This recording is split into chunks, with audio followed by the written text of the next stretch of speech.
بسم اللہ الرحمن الرحیم۔ السلام علیکم ورحمۃ اللہ وبرکاتہ۔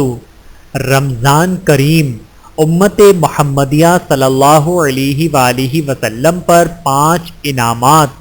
حضرت ابو ہریرہ رضی اللہ تعالی عنہ روایت کرتے ہیں کہ رسول اللہ صلی اللہ علیہ وآلہ وسلم نے ارشاد فرمایا، میری امت کو رمضان المبارک کے بارے میں 5 چیزیں خاص طور پر دی گئی ہیں جو گزشتہ امتوں کو نہیں دی گئیں۔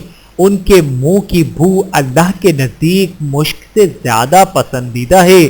نمبر 2، ان کے لیے فرشتے تک دعائے مغفرت کرتے ہیں اور افطار کے وقت تک کرتے رہتے ہیں۔ نمبر 3، جنت ہر روز ان کے لیے آراستہ کی جاتی ہے۔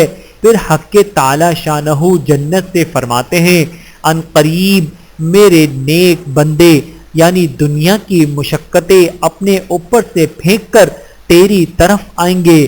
نمبر 4، اس میں سرکش شیاطین قید کر دیے جاتے ہیں، بس وہ رمضان المبارک میں ان برائیوں تک نہیں پہنچ سکتے جن تک رمضان کے علاوہ دیگر مہینوں میں پہنچتے ہیں۔ نمبر 5، رمضان المبارک کی آخری رات میں روزے داروں کی مغفرت کر دی جاتی ہے۔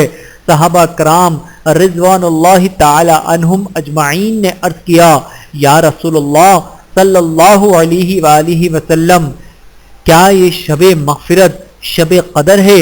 فرمایا، نہیں، بلکہ دستور یہ ہے کہ مزدور کو کام ختم ہونے کے وقت مزدوری دی جاتی ہے۔ بہاولہ مستند احمد حدیث نمبر 7917۔ اللہ تعالی ہم سب کو احادیث مبارکہ پہ عمل کرنے کی توفیق عطا فرمائے، آمین ثم آمین۔